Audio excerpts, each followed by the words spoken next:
Boa noite. No programa de hoje, Café com Psicologia, iremos abordar um tema delicado, mas muito importante. O luto familiar e como ele afeta o desenvolvimento infantil. Quando uma criança perde alguém próximo, como o avô, o pai ou a mãe, toda a família sofre.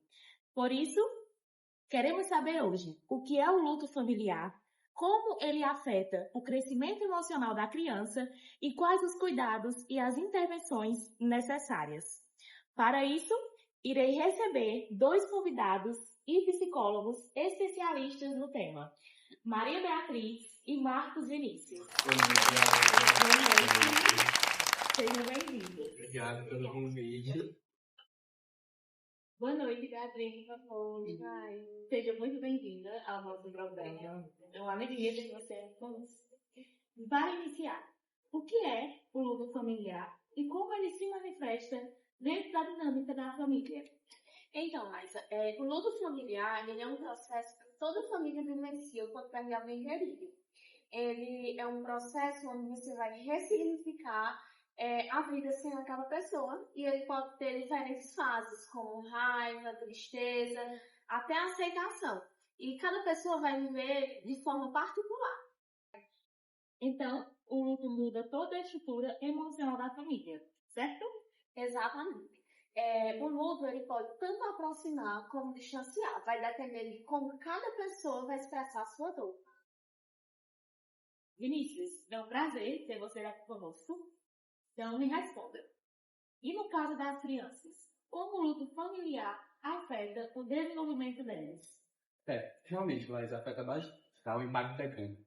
Principalmente, né, assim, a forma como os adultos, eles vivem e comunicam a perda é algo que vai influenciar diretamente em como a criança vai, né, lidar com a morte, tá? Como ela vai lidar com aquela informação, principalmente se há a perda de um ente querido ou alguma pessoa mais próxima a ela, né? Segundo a teoria do apego, né, as figuras de vínculo, elas causam um impacto maior quando elas se vão. A perda dessas figuras, elas acabam impactando mais. Realmente, dessas perdas, elas podem causar drama, podem causar uma tristeza profunda, ansiedades, até mesmo impactar na vida escolar dessas crianças. E isso vai gerar também um desenvolvimento cognitivo e social assim desorganizado, né?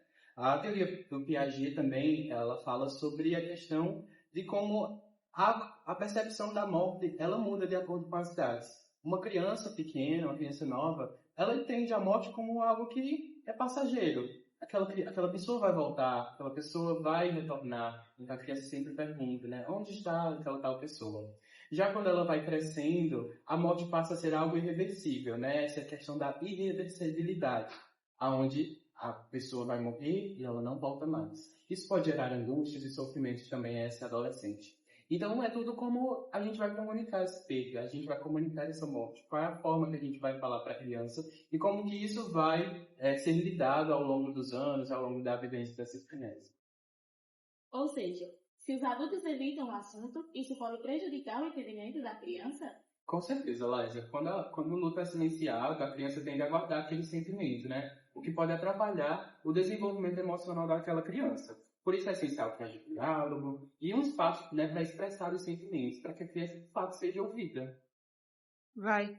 Beatriz, e quais seriam os cuidados e as intervenções indicadas nesses casos? O primeiro passo seria falar com sinceridade sobre a morte com a criança, de forma adequada para cada idade.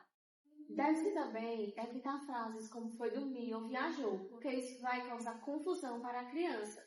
Deve-se também, é muito importante que deixe a criança falar sobre o que sente, seja com palavras, com desenhos ou brincadeiras. Essa terapia lúdica vai ser uma ótima ferramenta nesse processo. O luto, ele vai ter 4 fases, que é de aceitar a perda, vivenciar a dor, adaptar-se àquele momento e guardar uma lembrança saudável daquela pessoa. E aí onde vai entrar o papel do psicólogo, que ele vai ajudar a criança nesse processo, respeitando cada fase. E o papel da família nisso tudo? Laisa, a família vai ser fundamental nesse processo, porque a criança vai precisar de adultos que validem aquele sentimento dela e que mostrem que a dor faz parte da vida, mas que ela não está sozinha. Então, esse apoio emocional e essa escuta vai fazer toda a diferença. Muito obrigada, Beatriz e Vinícius, por essas contribuições e reflexões tão importantes. Falar sobre a morte e sobre o luto não é uma tarefa fácil, mas é essencial, especialmente quando se trata de crianças, que precisam ser acolhidas, ouvidas e compreendidas, para que elas continuem crescendo de uma forma saudável. E para você que nos assiste, lembre-se, falar sobre a morte é também falar sobre a vida. Até a próxima!